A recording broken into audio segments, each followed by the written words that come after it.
ನನಗೆ ಗೊತ್ತು ಸುಮಿತ್ರ, ನನ್ನ ಬಗ್ಗೆ ನನಗೆ ಅಸಹ್ಯ ಆಗ್ತಿದೆ.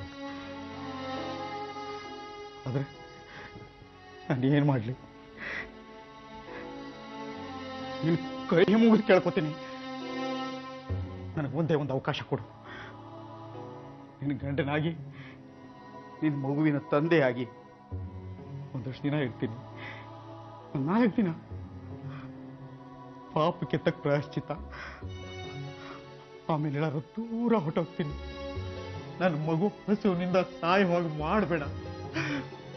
ಬೆಂಗಳೂರಿಗೆ ಬಾ ನಿನ್ನ ಸಮಯ, ಪ್ಲೀಸ್.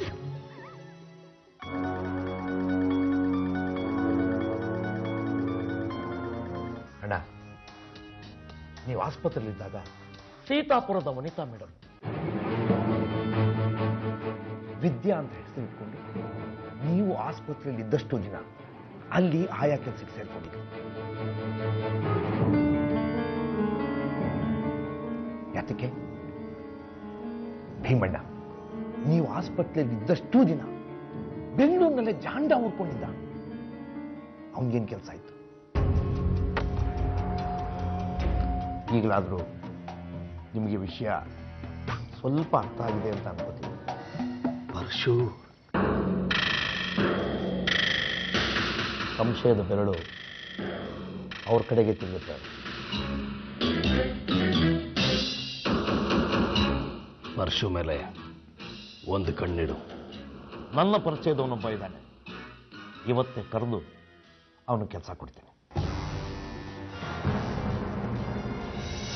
ದಿನದ 24 ಗಂಟೆ ಈ ವ್ಯಕ್ತಿ ಎಲ್ಲಿ ಹೋಗ್ತಾನೆ, ಎಲ್ಲಿ ಬರ್ತಾನೆ, ಯಾರನ್ನು ನೋಡ್ತಾನೆ, ಯಾರ ಜೊತೆ ಮಾತಾಡಿಸ್ತಾನೆ, ತಕ್ಷಣ ನನಗೆ ರಿಪೋರ್ಟ್ ಮಾಡ್ತಾ ಇರಬೇಕು. ಡೌಟೇ ಬೇಡೋಣ.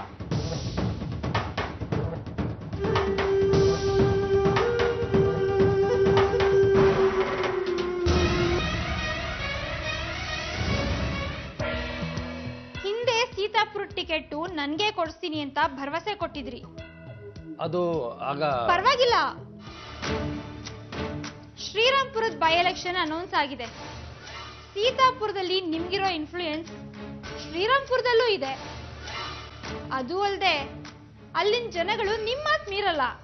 ಅದಕ್ಕೆ ನನಗೆ ಶ್ರೀರಾಮ್ಪುರ ಟಿಕೆಟ್ ಕೊಡಿಸಿ. ಅಹಲ್ಯ, ರಾಜಕೀಯಕ್ಕೆ ಸೇರೋದು ಹೆಲ್ತ್ ಕ್ಲಬ್ಗೆ ಸೇರಿದಷ್ಟು ಸುಲಭ ಅಲ್ಲ. ನೀನು ಪಕ್ಷದ ಪ್ರೈಮರಿ ಮೆಂಬರ್ ಕೂಡ ಆಗಿಲ್ಲ. ನಿನಗೆ ಅಸೆಂಬ್ಲಿ ಟಿಕೆಟ್ ಹ್ಯಾಕ್ ಕೊಡ್ಸೋದು? ಸರಿ ಬಿಡಿ, ನಾನು ಒಂದು ದೊಡ್ಡ ಫಂಕ್ಷನ್ ಆರ್ಗನೈಸ್ ಮಾಡಿಸಿ ಮೆಂಬರ್ ಆಗ್ತೀನಿ.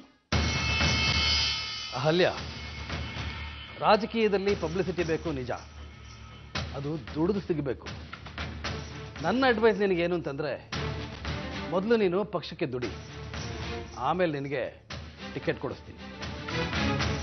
ನಾಳೆಯಿಂದನೇ ಮಾಡ್ತೀನಿ. ಸರಿ, ನಿನಗೆ ಮುಂದಿನ ಅಸೆಂಬ್ಲಿ ಎಲೆಕ್ಷನ್ ಅಲ್ಲಿ ಖಂಡಿತ ಟಿಕೆಟ್ ಕೊಡಿಸ್ತೀನಿ. ಅಂದ್ರೆ 4 ವರ್ಷ ಆದ್ಮೇಲ? ಹೌದು. ನನ್ನ ಕಾರಣದಿಂದ ಸುಮಿತ್ರಾ ಮನೆ ಬಿಟ್ಟು ಹೋಗಿದ್ಲು. ಅವಳಿಗೆ ನನ್ನ ಮೇಲೆ ಇನ್ನೂ ಅನುಮಾನ ಇದೆ. ಈ ಅನುಮಾನದಿಂದ ಅವಳು ಹುಚ್ಚಡಿಬೋದು, ಭಯದ ನೆರಳಲ್ಲಿ ಬದುಕಬೇಕಾಗ್ಬೋದು. ಇದೆಲ್ಲ ಯಾಕೆ ಬೇಕು? ಸುಮಿತ್ರಂಗೆ, ಮಗುಗೆ ನಿಮ್ಮ ಅಗತ್ಯ ತುಂಬಾ ಇದೆ. ಬಾಳಿ ಬದುಕಬೇಕಾದ ಮಗು ಅದು. ನೀವು ಅದ್ರ ಜವಾಬ್ದಾರಿ ತಗೋಬೇಕು. ದಯಮಾಡಿ ಅತಿ, ದಯಮಾಡಿ ಅತಿ.